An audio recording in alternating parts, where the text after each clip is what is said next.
What's up, guys? It's Boom from Appalachian Tactical, and today, well, this evening I should say, actually, I'm going to bring you guys more of a kind of in-depth video on this guy right here.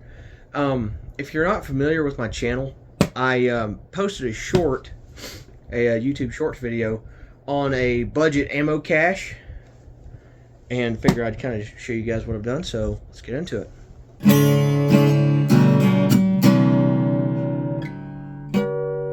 Alright, guys, so what this is essentially is a Ridgid toolbox. Of course, Ridgid being the Home Depot brand of tools, or one of the brands Home Depot sells. It's kind of like a Milwaukee pack-out toolbox in a way. Of course, you know, fraction of the cost, and you get basically the same quality. Hell, they probably come out of the same factory. They're made in Israel. Of course, people are going to say what they want. I had somebody leave a comment about Zionists in one of my videos, and I'm kind of like, okay. Not to get that political, but we'll just leave it at that. But so it's a kind of like I said, a Milwaukee pack out. Now, the way it comes with three dividers, I think, and a little tray, like an organizer tray that you can kind of set up on top. But I took two out, so let's get into the specs of it. Of course, this isn't a tactical product, but it is, it can be made as a kind of ammo cache, if you will. Of course, you guys can see it's got a very good seal around the top here, like a good silicone, like waterproof seal. And as you guys can obviously see, I have this thing packed full of shit. Got some white boxes of 5.56 in here, just for example. Of course, another box, some 9mm, Fiocchi 9mm. Of course, got some more. Got some Browning 9mm, Winchester 9mm. Another box of Fiocchi and Federated Ordnance. A brand I've gotten through Ammo Squared. Still waiting on those guys to get back to me. Wish they'd email me back.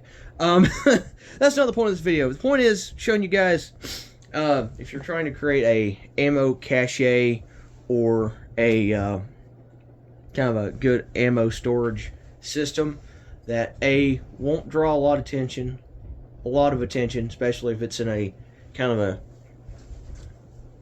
I would say, I guess, a less than discreet area. Like if it's in a garage or anything, toolbox, or in the back of a truck. Like let's say you have like a work truck and you got like a lot of tools, and you don't paint it. I just painted this kind of like if I needed to drop it somewhere out in the woods. I can throw a padlock on this. Of course, it's going to be tight and watertight and airtight for the most part, and I don't have to worry about anybody getting into it. What it can hold, well, you guys can see I've got a 40 round mag. I've got, of course, I could probably shoehorn, oh god. So I would say you could hold about, just in this compartment alone, just right here, you could hold about 16 30 round mags, just standard capacity mags. Of course, I've kind of got it set up differently. I should have stacked these guys from here to here, but just got the 40 in there right now. Well, make it 16 30 rounds and 140. Yeah, it's really handy. Of course, it's got these little dividers you can pull out right here, right there, and right here as well. And like I said, I thought there was a third divider. It was just a tool, or like a little nuts and bolts organizer, or just kind of small parts that would sit like right in here. But yeah, I've got, let's see, what's 30 times 16? No, 30 times 12, I'm sorry. Let's see, 30 times 10, that's 300, carry the 2, 320. Is that right? No, I'm telling you guys wrong. My math isn't math, and it's almost 1 o'clock in the morning. Oh, God, what am I thinking? Let's see, 10. 360. So just this right here, this is just 360 rounds of ammunition. Not including the 40. 360 plus 40, that's, 400 rounds right there. Boom. That's just in magazines alone, just by itself. Now, if we get on to the other side here, got, I'll kick the tripod, just loose bag of reloads, and God knows how many stripper clips of,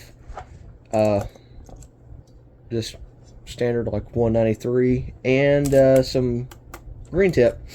I've put at least, oh God, 500 rounds. You could probably go out and put like 500 to 600 rounds just on this side alone in strippers. Hell, probably push it up to 7. Bump those numbers up. Those are rookie numbers.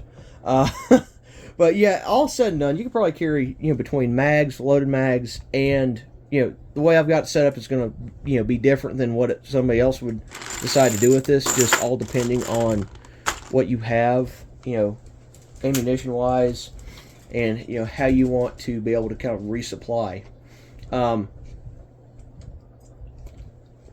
Hell, you could take all the dividers out and run nothing but mags in here, and you could have like a suitcase full of like,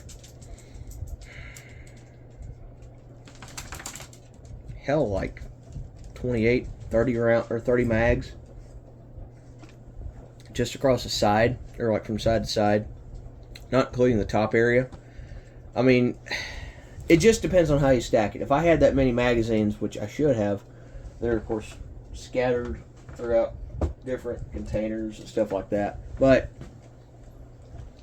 as somebody who's used both the 30 round or the 30 cal and the 50 cal surplus ammo cans, this, now I love my 30 cals, I love my 50 cal ammo cans, don't get me wrong, I love them, but for versatility in terms of storing stuff like this, you're kind of limited if you want to do it all in one container. Dog, what are you doing over there? Sorry, dog looks like it's having a seizure, but she's fine. She's just rolling around the floor.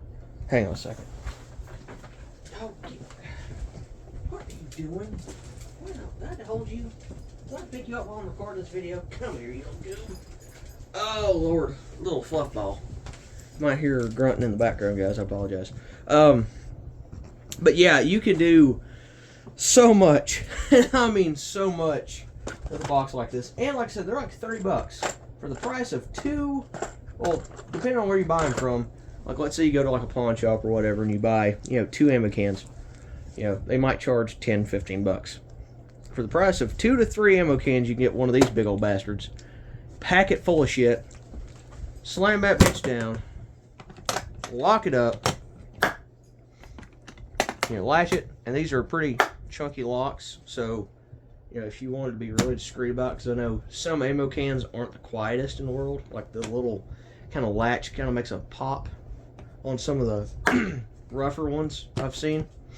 Pop it down, run a padlock through here, and you're golden. I mean, they just work.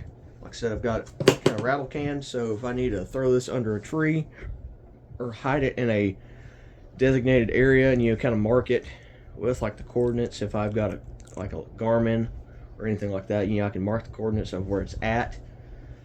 Another thing too is, since it is mostly plastic minus the handles, the hinges, and the little tab, the latches, I wouldn't be against burying this damn thing. If I had to bury it, like kind of like a shallow grave type of hole, like dig down like half a foot, 8 inches, and just run, drop it in, pack it full of dirt, come back to it later, just like I said, mark the area. I wouldn't have any issues with it. The one guy that got me turned on to these, God, I can't remember what his name was. I call it the dark side of TikTok, where a lot of like-minded folks like myself post a bunch of interesting shit. But the topic of the video he was kind of like responding to was talking about during Hurricane Katrina when New Orleans PD and whoever else was going through disarming people. And he says, you want to have a good ammo cache or anything else, get one of these guys, pack it full of whatever you need, stash it, nobody would think twice.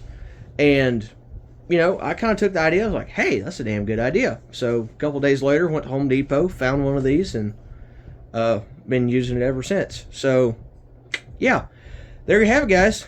God, I never thought I'd make a 10-minute video on ammo storage. But, yeah, there you have it. I hope you enjoyed, guys. I'll be dropping another video sometime later. And as always, stay frosty. Like, comment, subscribe. Don't leave any smartest comments. I don't know why I have to say that every single damn video. Anyways, hope you enjoyed. Stay frosty and stay out of trouble.